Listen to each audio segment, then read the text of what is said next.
I was going through my old Yu-Gi-Oh cards, trying to organize everything.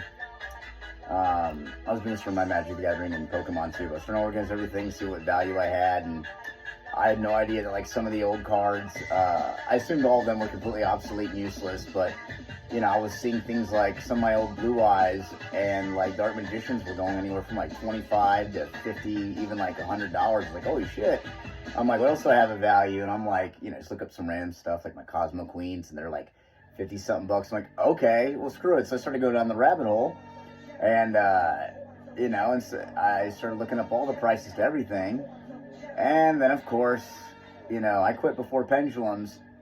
You know, before that, you know, right as that Dragon Ruler Magicians format, which I had no interest in playing because we just got done, you know, with like a format where you could play like everything. We had like Madolche, freaking Windups, Dino Rabbit, Inzektor was still floating around,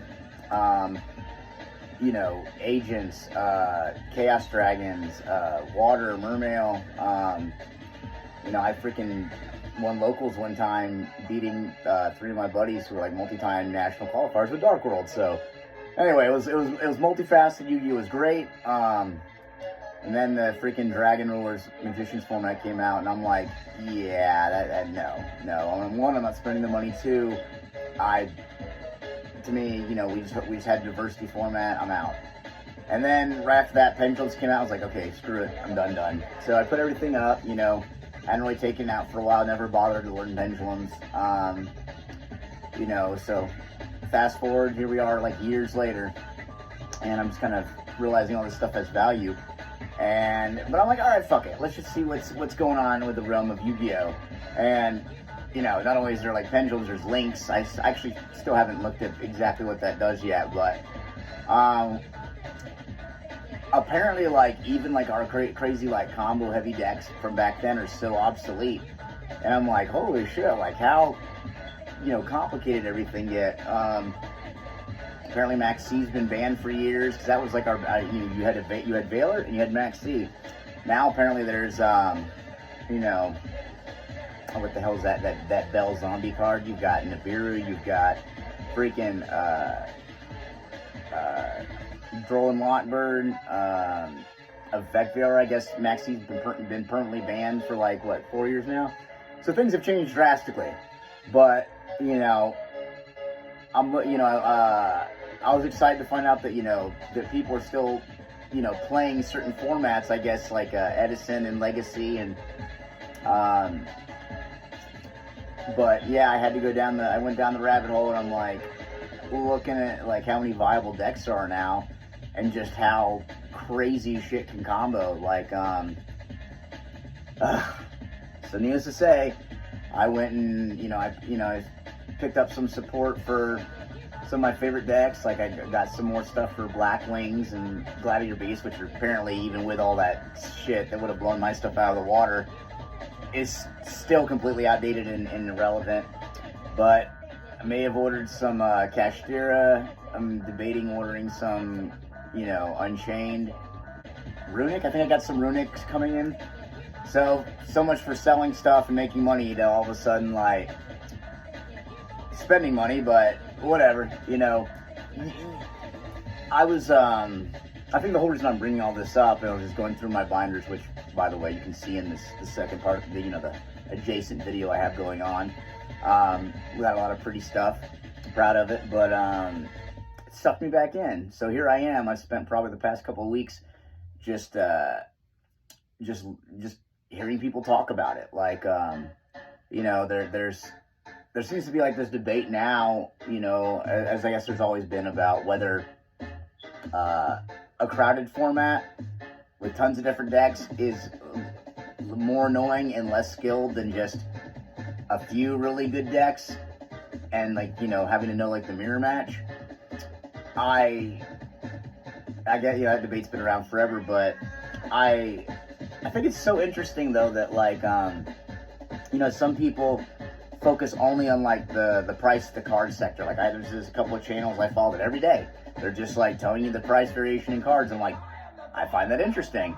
And then there's people that are, you know, talking about, you know, theory crafting and stuff. And, you know, there's some people that don't even touch the new formats because it's, you know, one thing Konami, in my opinion, has always had the issue with is like, you know, I remember when Tour Guide first came out and like they got as high as like 100, I think it was like 100 something or 200 at one point for like one. And I'm like, Jesus Christ, a place that was like $400. And then a year later they'll reprint it, and so it's like you spend all this money and they don't do a good job of letting stuff keep its value. Like Magic the Gathering, you know, has a really good solution to this for like, you know, they've got Standard, they've got Modern, they've got Legacy, they've got Commander, which may be like the best card format of anything ever because it allows even budget shit to be competitive where, you know, if you don't spend the money and, you know, competitive Yu-Gi-Oh, you ain't gonna make it, but Commander allows stuff that even is out of, you know, date. Some of my cards that I haven't seen in like 10 years went up in value, not just because they were old, but because they actually had like a niche use. And that's awesome. So Yu-Gi-Oh's always had that problem of shit's not keeping its value, or, you know, right as something like is worth a ton of money, they reprint it, and all of a sudden, you know, you spend all this money and it's like buying a shitty crypto or something. You know, it isn't monetarily or fiscally responsible. But what I have seen, what I actually appreciate is just looking into some of these decks, the fact that there are like, you know, every time someone, you know, one of the top YouTube channels makes a video about, you know, what decks are, you know, are competitive, it's like, holy shit, there's like 20 something decks to do every time. You've got like, you know, Runic, Rescue Ace, anyway, y'all know it, y'all know better I do. I've only been fucking around, but like all the decks that are still competitive, but I thought that was cool because it's like everything's got its ability to like just go off, but they supply old shit like you know, like Dark Magician and Blue Eyes with things where people making decks with them now. Like the fact that, you know, some of my original Dark Magicians that came in the, you know, the Yu-Gi-Oh starter deck are worth like 20 something, 30 something bucks. It's like, oh shit, that's cool. You know, I was just looking on my my Light and Darkness Dragon. I got the second rarest one. It's worth like 50 something bucks. It's like, oh shit. You know, I feel like it's cool that Yu-Gi-Oh's found a way to like update archetypes where you can still use some of your original cards, but the stuff that they keep coming out with allows it to be playable. So, in my opinion, that fixes it a little bit. So that's cool. So you've got, as I said, you've got people talking about prices, you've got people talking about functionality, what's good. I feel like some people just want to argue. I mean, that's with anything though. You look at, you know, I make my money, you know, alternating between doing like MMA stuff and doing like trading, like stocks, crypto. Like I'm mainly an investor, but I do some like scalp and day trading. But in the financial sector, you've always got people bickering and like who's you know, are the bears in charge, are the bulls in charge? Are we heading towards recession? Are we out of recession? You know, there's always arguing, but I think people just like to argue in general. You know, any place I've ever worked, there's been drama. So I think that, you know, the fact that people are willing to argue over something at least means they care. So, you know, I definitely see that one of the problems with Yu-Gi-Oh right now is the fact that how do you get more people to join the game again? Like you've got people like me that, you know, I still have I still got what is this? This is Gladiator Beast. I still got Gladiator Beast deck put together. I still got my what is this? My freaking wind-up deck. I think I've got a Dark World still. That's freaking Monarchs. I got an old Monarch deck. Chaos Dragons, Evil Swarm, Agents, which might be one of my favorite decks of all time, my Chaos Agent deck. I think I still got some X-Sabers too. But anyway, sorry I got cut off. But yeah, my point being is like, people don't argue unless they're passionate about it. So like, the game offers enough to where, you got guys like me. I'm like, my late 30s. I was playing this shit back in middle school. At lunch, back when we just had like, Blue Eyes was our most powerful card. You'd be, pretty much whoever would get out like a summon skull or whatever would be like, ah, shit, well, there's game. So like, I play, I got to where I was playing competitive, and I was able to, I went from not knowing shit to being able to like hang with my buddies. I had a buddy that was a 3-time national qualifier. My other 2 buddies were 2-time national qualifiers. Like, they helped me get to the point to where I was able to hang with them. And as I said, I won locals once, and I damn near won locals again during plant tengu plants. And all I had to do was attack one time instead of try to psych myself out and attack. Anyway, but like, I've been there from the beginning up until, pendulums. And even though I've come back and it's like all my shit's obsolete, there's support for it, but the game, I feel like it once I learn the new rules, I feel like might be at its best stage yet as far as like what it's capable of. I feel like originally it was like, stealing from like Magic the Gathering mechanics, and now like Yu-Gi-Oh will come up with something, and you'll see like Magic almost like steal certain mechanics from Yu-Gi-Oh. It's like, oh shit, like it's gotten to where it's just as good in some ways as Magic. Like it really found its identity. Anyway, people can go to help me to kind of get back into it. Like I'm trying to watch all the videos on everything from like, just knowing what decks are around, knowing because there's so many more hand traps. And the fact that Max C has not been banned forever, that completely changed the dynamic, at least in the TCG. I've ordered a bunch of new decks, but the argument of whether like too many decks is less technical, actually, I feel like that makes one have to like really study and know how every deck works. Like, I'd actually put so much time into windups myself that, I was actually going to play windups in that locals, but last second I was like, fuck it, I'm going to go anti-meta Dark World. And I actually faced my buddy, he's a 2-time national qualifier, and he had like basically had like a copy of like the deck that won like it was not World, I mean it was Worlds or National, it was some big thing. It was like the best like version of the deck. But I played the deck so much myself that like I knew exactly where his best plays were, and I shut that shit down. And he was like, holy crap, you legit, he's like, well played, dude, you actually like legit beat me. And I was like, and I look back at the day, and my only loss during that thing was against Dino Rabbit, and that was the deck I'd actually had the least amount of playtime with myself. So,